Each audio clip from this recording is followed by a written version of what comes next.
Homeless World Cup is an international organisation which works in over 70 countries throughout the world.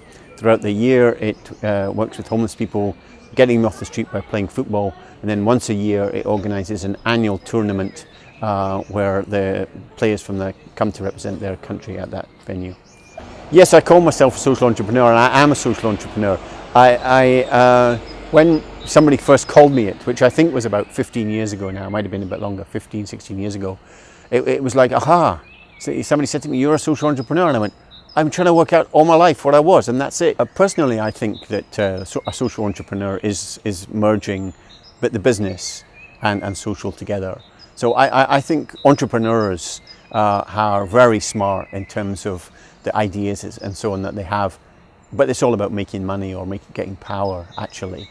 So social entrepreneurs have very, very similar DNA to entrepreneurs. The only difference is that bottom line.